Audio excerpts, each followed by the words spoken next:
Hello viewers, तो आज हम लोग करेंगे ज्योग्राफी क्लास 10 चैप्टर 1। और जो आज का जो वीडियो होगा ये कंप्लीट वीडियो नहीं होगा, तो मैं पार्ट में वीडियो बनाऊंगा। तो उम्मीद है कि आपको लेक्चर समझ में आए। और मैं लंबे वीडियो इसलिए इसलिए बनाऊंगा क्योंकि आपको डिटेल से समझ में आए। तो आप लोगों को अगर चाहिए तो मैं प्लेलिस्ट में मिल जाएंगे आपको बाकी वीडियोस। तो स्टार्ट करते हैं। सबसे पहले हमारा जो चैप्टर का नेम है वो क्या है? Resource and development. तो हम लोग बात करेंगे रिसोर्स की डेफिनेशन की, यानी कि किसे हम लोग रिसोर्स कह सकते हैं, उसकी डेफिनेशन को ब्रेक डाउन करते हैं। तो यहाँ पे लिखा हुआ भी है, everything available in our environment which can be use to satisfy our need. यानी कि हमारे जो वातावरण, हमारा जो एनवायरनमेंट है उसमें अवेलेबल चीज़ें जो कि हमारी ज़रूरतों को सेटिस्फाइड कर सकें। और हम लोगों को वो कैसे मिलेंगी? टेक्नोलॉजिकली एक्सेसिबल हों, और इकोनॉमिकली फीजिबल हों, और कल्चरली एक्सेप्टेबल हों। यानी कि तीन कंडीशन होनी चाहिए रिसोर्स को लाने के लिए। यानी कि हमारे वातावरण में कोई भी हमारे जो इन्वायरमेंट है उसमें मतलब कोई भी चीज़ अवेलेबल होनी चाहिए जो कि हमारी नीड्स को क्या कर सके, सेटिस्फाई कर सके। और तीन तरीके से हम लोग उसे एक्सेस कर सकते हैं। एक तो टेक्नोलॉजिकली एक्सेसिबल, यानी कि मान चलिए कि धरती के नीचे है, तो अब हम लोग धरती के नीचे हैं, तो हमारे जैसे मैं एक एग्जांपल दे रहा कि मान चलिए जो फ़ोन के अंदर जो सेमीकंडक्टर यूज़ होते हैं उनके लिए जो मटेरियल पड़ता है, तो मान चलिए वो धरती के नीचे है। तो अब हम हाथ डाल के खुदाई करके तो निकाल नहीं सकते हैं, तो हमें उसके लिए बड़ी-बड़ी मशीनें चाहिए पड़ेंगी। यानी कि टेक्नोलॉजी लगेगी उसमें काफ़ी अच्छी। दूसरा क्या है? इकोनॉमिकली फ़ीज़िबल, यानी कि हम लोग बात करें, अगर वो मटेरियल जो धरती के नीचे दबा हुआ है, उसकी कीमत ₹1000 है और हम लोग ₹10,000 खर्च कर दें केवल जो उसकी खुद ही मशीन लाने में, तो फिर हमारे लिए अच्छा नहीं होगा, वो रिसोर्स नहीं कहलाएगा। और तीसरा क्या होना चाहिए? कल्चरली एक्सेप्टेबल होना चाहिए। कैसा होना चाहिए? कल्चरली एक्सेप्टेबल होना चाहिए। इसका कहने का मतलब क्या है? जैसे कि मान चलिए कुछ धर्मों में, जैसे कि बहुत सी जगह पे कोई जानवरों का मीट अच्छा हो माना जाता है और कहीं जगह पे अच्छा नहीं माना जाता है। तो जैसे मान चलिए कि अ, अगर मैं हिंदुओं की पर्टिकुलरली बात करूँ, तो हिंदुओं के लिए जो गाय होती हैं वो माता समान होती हैं, तो उनका उनको मारना तक हिंदुओं में बुरा माना जाता है। पर कई धर्मों में और कई रीजन में उनको उनका मीट भी खाया जाता है, तो फिर ये अच्छी बात नहीं है। तो अब अगर वो जो उनके जो सोसाइटी की हम लोग बात करें, रिसोर्स है उनके लिए, अगर वो हमारे यहाँ पे लाया जाएगा, तो हमारे लिए हम लोग कल्चरली उसको एक्सेप्ट कभी नहीं कर पाएँगे, क्योंकि वो हमारा धर्म में है, या फिर हम लोग बात करें हमारे कल्चर के लिए एक्सेप्टेबल है ही नहीं है, तो उसे हम लोग रिसोर्स नहीं कहेंगे। तो उम्मीद है कि हम लोग जो रिसोर्स की डेफिनेशन है कि आपको वो समझ में आई हो। तो अगर आपको कहीं भी चिपकानी हो रिसोर्स की डेफिनेशन, तो ये काफ़ी है। इसके बाद हम लोग देखेंगे कि ये डायग्राम दिख रहा है आपको, interdependence relationship between nature, technology and institution. या कैसे-कैसे नेचर, टेक्नोलॉजी और इंस्टीट्यूशन डिपेंडेंट होते हैं एक-दूसरे के ऊपर। इसको हम लोग जो डायग्राम है इसको समझने के लिए हमें इस साइड जाना पड़ेगा, साइड में। तो यहाँ पे लिखा है, the process of transformation of things available in our environment involves an interaction relationship between nature, technology and institution. यानी कि अगर हमें क्या करना है, कोई भी रॉ मटेरियल एनवायरनमेंट के अंदर हमारी कोई भी चीज़ रखी हुई है और उसे ट्रांसफॉर्म करना है एक अच्छे गुड में या फिर अच्छे वैल्यूएबल प्रोडक्ट में, तो हमें उसके लिए क्या करना पड़ेगा? ट्रांसफॉर्मेशन करने के लिए हमें तीन चीज़ों की जरूरत पड़ेगी। कौन कौन सी? इंस्टीट्यूशंस, टेक्नोलॉजी और नेचर। यानी कि नेचर में कोई चीज़ जैसे कि अवेलेबल हो, नेचर में कोई चीज़ अवेलेबल है हमारी, मैंने अभी सेमीकंडक्टर का एग्जांपल लिया, उसको निकालने के लिए और बनाने के लिए हमें टेक्नोलॉजी की ज़रूरत पड़ेगी। और अच्छे से काम करे इसके लिए इंस्टीट्यूशन, जैसे कि गवर्नमेंट फैसिलिटीज़ हो गई। इंस्टीट्यूशन जो गवर्नमेंट क्या कराएगी, अच्छी जगह प्रोवाइड कराएगी लोगों को कि आप यहाँ-यहाँ व्यापार कर लीजिए, और बाकी सारी चीज़ें। और इन सबको करेगा कौन? इंसान करेगा, सबसे ज़रूरी इंसान है इनमें। यानी कि इन सबको करने के लिए क्या चाहिए पड़ेगा? इंसान चाहिए पड़ेगा। तो इसमें 3 लोग इन्वॉल्व थे हमारे, क्या-क्या, कौन-कौन? Nature, technology and institution. और ह्यूमन बीइंग ही इन सबको क्या करेगा? इंटरैक्ट कराएगा। नेचर, टेक्नोलॉजी और क्रिएट करेगा इंस्टीट्यूशन, और जिससे कि हमें क्या हो सके? इकोनॉमिक डेवलपमेंट हो सकेगा हमारा। Do you think resources are free gift of nature as it assumed by many? तो ये क्वेश्चन क्या कह रहा है? इनका कहने का तात्पर्य कुछ इस प्रकार है। इनका कहने का तात्पर्य ये है कि जो नेचुरल रिसोर्सेज होते हैं, क्या वो नेचर का दिया दिया गया है कोई गिफ्ट है?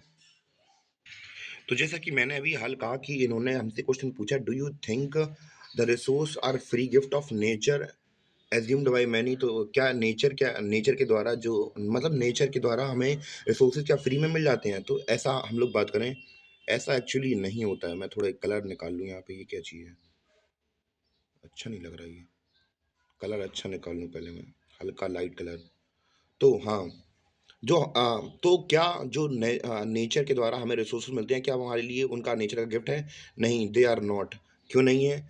रिसोर्सेज आर द फंक्शन, यानी कि हमसे क्या कहा जा रहा है, resources are the function of human activity. यानी कि ये जो रिसोर्सेज हमें मिलते हैं वो केवल ये नहीं है कि जमीन से हमने क्या निकाला, सोना निकाला और तो हमारा मंगलसूत्र बन गया।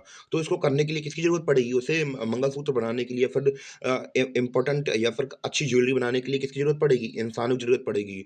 यानी कि इंसान वो ऐसा कुछ नहीं होता है कि वो गिफ्ट है, यानी कि इंसान के द्वारा इंसान हम लोग बात करें कि resources are the function of human activity. जो रिसोर्सेज क्या है, फंक्शन है किसके, ह्यूमन एक्टिविटीज के लिए। मतलब ह्यूमन एक्टिविटी के द्वारा ही उन्हें वैल्यूएबल बनाया जाता है, गिफ्ट बनाया जाता है। यानी कि जो नेचुरल से मिलते हैं वो नेचर का गिफ्ट नहीं होता है, उसको हम लोग यूटिलाइज करके, यानी कि इंसान यूटिलाइज करके उसे अच्छा बनाता है। तो जो हमारा रिसोर्स टर्म है वो बहुत ज्यादा ब्रॉडर है। इसके अंदर हम लोग बात करें, ह्यूमन बीइंग खुद क्या है, एक रिसोर्स है। They transform material available in our environment into resources. यानी कि जो मटेरियल एनवायरनमेंट के अंदर अवेलेबल होता है उसी को वो लोग क्या करते हैं, ट्रांसफॉर्म करते हैं और अच्छा रिसोर्स बनाते हैं और उससे यूज करते हैं। अब हम लोग बात करेंगे जो हमारे रिसोर्सेज हैं, मतलब हमारा चौथा टॉपिक स्टार्ट हो गया। पहले टॉपिक में हम लोगों ने क्या समझा, पहले टॉपिक के अंदर हमने समझा था कि जो रिसोर्स होते हैं उनकी डेफिनेशन क्या क्या होती है। दूसरे टॉपिक के अंदर हमने इंटरडिपेंडेंसी सीखी थी कि जो नेचर, इंस्टीट्यूशन और जो हमारी टेक्नोलॉजी है, और ये हमारा जो चार्ट था पूरा पूरा हमने ये समझा था कैसे कैसे इनके बीच में रिलेशनशिप है। फिर हमने समझा था अपना कि क्या जो हमारा जो नेचुरल जो रिसोर्सेज हैं वो गिफ्ट होता है, जो रिसोर्सेज होते हैं वो गिफ्ट होते हैं क्या नेचर के। तो हमने इसमें जाना कि नहीं, ये गिफ्ट के नेचर मतलब नेचर के गिफ्ट नहीं होते हैं। 3 टॉपिक हमने अपने कंप्लीट कर लिए, पहला, दूसरा और ये तीसरा। अब चौथे टॉपिक हमारा क्या है न, अब रिसोर्सेज को क्लासिफाई, यानी कि हम लोग इसे कैसे बांट सकते हैं। तो रिसोर्सेज को हम लोग क्लासिफाइड कर सकते हैं 4 तरीके से, ए, बी, सी और डी। पहला तरीका क्या है, पहले तरीके से कैसे कर सकते हैं, on the basis of origin, यानी कि इनकी उत्पत्ति कैसे हुई है, बायोटिक यानी कि जिंदा जीवों से या मरी हुई चीज़ों से, ऐसे समझ सकते हैं आप लोग। और दूसरे मतलब बायोटिक, अबायोटिक। और दूसरा लिखा है कि on the basis of x, मतलब कि एक्सियोवर्टी, सॉरी मैं यही प्रोनाउंसिएशन यहाँ थोड़ी खराब हो जाती है। एक्स एक्सहॉस्टिबली, यहाँ पे मेरी थोड़ी प्रोनाउंसिएशन सही में खराब हो गई है। यानी कि कोई चीज़ खत्म हो सकती है या नहीं खत्म हो सकती है, उसके ऊपर डिपेंड होता है। यानी कि रिन्यूएबल और नॉन रिन्यूएबल।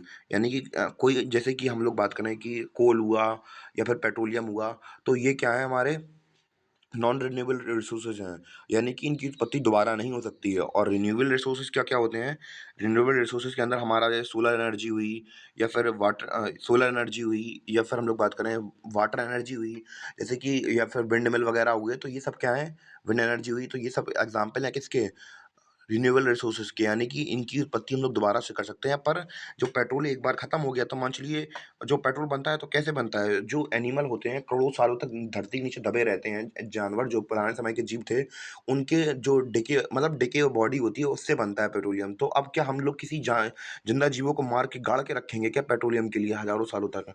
तो भैया बहुत ज्यादा लिमिटेड है। तो ये क्या है, नॉन रिन्यूएबल रिसोर्स है। और रिन्यूएबल रिसोर्स कौन कौन से हमारे, सोलर एनर्जी हुई, ये सब हुए। और ऑन द ओनरशिप, यानी कि मालिकियत के आधार पर, यानी कि कौन किसके हैं, किसी एक इंसान के हैं या कम्युनिटी के हैं या किसी राष्ट्र के हैं या फिर इंटरनेशनल ओनरशिप है उसके ऊपर, यानी कि मालिकियत किसकी है उसके ऊपर, उसकी बेसिस पे हम लोग डिवाइड कर सकते हैं अपनी रिसोर्सेज को। और चौथा हम लोग बात करें क्लासिफिकेशन कौन सा है, on the basis of status of development, potential resource, development stock and reserve. Potential resource यानी कि हमारे कंट्री के किसी पार्ट में क्या है, कोई चीज़ हमारा रिसोर्स है पर उसको इस्तेमाल नहीं कर पा रहा है, तो हमारा पोटेंशियल रिसोर्स होता है। स्टॉक रिसोर्स क्या होता है कि हमारे पास स्टॉक, मतलब कि हमारे पास सामान तो है पर उसके लिए इक्विपमेंट नहीं है कि हम उसका पोटेंशियल रिसोर्स का इस्तेमाल कर सकें। रिजर्व रिसोर्स में क्या होता है कि हमारे पास रिसोर्स तो है और उसकी लिए औजार भी हैं, पर हम लोग उसे मतलब इस्तेमाल नहीं कर रहे हैं, आगे फ्यूचर यूज़ के लिए रखे हुए हैं, बोलते हैं रिजर्व रिसोर्स। तो ये हमने अपना समझ लिया। हम लोग ये हमें जो चार्ट दिख रहा है इसको भी थोड़ा बहुत समझ लेते हैं। तो हमारे जो रिसोर्सेज हैं उनको 2 पार्ट में डिवाइड कर दिया गया है। एक तो पहला है नेचुरल रिसोर्स और दूसरा ह्यूमन रिसोर्स। पहले हम लोग ह्यूमन रिसोर्स के बारे में समझते हैं, जैसे कि यहाँ पे स्ट्रक्चर एंड इंस्टीट्यूशन, जैसे कि हमारे कोड वगैरह हुए, बिल्डिंग्स वगैरह हुई, तो स्ट्रक्चर एंड इंस्टीट्यूशन में आ जाता है। और क्वालिटी और क्वांटिटी, यानी कि हम लोग बात करें इंसान की, इंसान खुद एक क्या है, रिसोर्स है। जैसे कि हम लोग बात करें उसकी क्वालिटी कैसी है, कितना पोटेंशियल दे रहा है कंट्री को। जैसे आप लोगों ने क्लास इकोनॉमिक्स में पढ़ेंगे आप लोग कि कितनी प्रोडक्टिविटी करता है, मतलब इंडिया की जीडीपी में एक पर्टिकुलर इंसान कितना कंट्रीब्यूट करता है। तो ह्यूमन को भी एक रिसोर्स की तरह यूज़ किया जाता है। हम लोग बात करेंगे नेचुरल रिसोर्स की। तो नेचुरल रिसोर्स भी जैसे कि मैंने आपको बताया था, रिन्यूएबल मतलब कि जो दोबारा से बन सकें, और नॉन रिन्यूएबल जो दोबारा से ना बन सकें। जैसे कि रिन्यूएबल को हम लोग पहले समझते हैं। रिन्यूएबल के अंदर 2 आते हैं, बायोलॉजिकल यानी कि जिंदा जीव। जैसे कि जिंदा जीव के अंदर कौन-कौन से आ जाते हैं? नेचुरल वेजिटेशन यानी कि फॉरेस्ट हुए, जंगल हुए, पेड़-पौधे हुए। वाइल्ड लाइफ का मतलब होता है जानवर। तो बायोलॉजिकल के अंदर हमारे फौना और फ्लोरा दोनों आ जाते हैं। हमारा एनिमल्स और ये हमारे प्लांट, तो बायोलॉजिकल के अंदर ये आ जाते हैं। और दूसरे रिसोर्सेज रिन्यूएबल के अंदर क्या आते हैं? कंटीन्यूअस फ्लो ऑफ, जैसे विंड हुआ, वाटर हुआ, तो ये सारे आ जाते हैं। और हम लोग बात करें नॉन रिन्यूएबल की। नॉन रिन्यूएबल के अंदर यानी कि जो दोबारा से बन ना सकें, बहुत समय लगता है उनको बनने में। इसके भी 2 टाइप्स हैं। रिसाइकिल का मतलब क्या है? मेटल्स जैसे कि हमारे रिसाइक्लेबल हैं, पर नॉन रिसाइक्लेबल क्या है? जैसे फॉसिल फ्यूल हुआ। अब हम थोड़ा ना किसी जानवर को मार के हजारों बिलियन ईयर तक वेट करेंगे कि उनसे फॉसिल फ्यूल बने। तो हमने ये पूरा पूरा चार्ट अपना समझ लिया। मैंने आपको इसमें ह्यूमन के बारे में बताया और नेचुरल दोनों के बारे में बता दिया।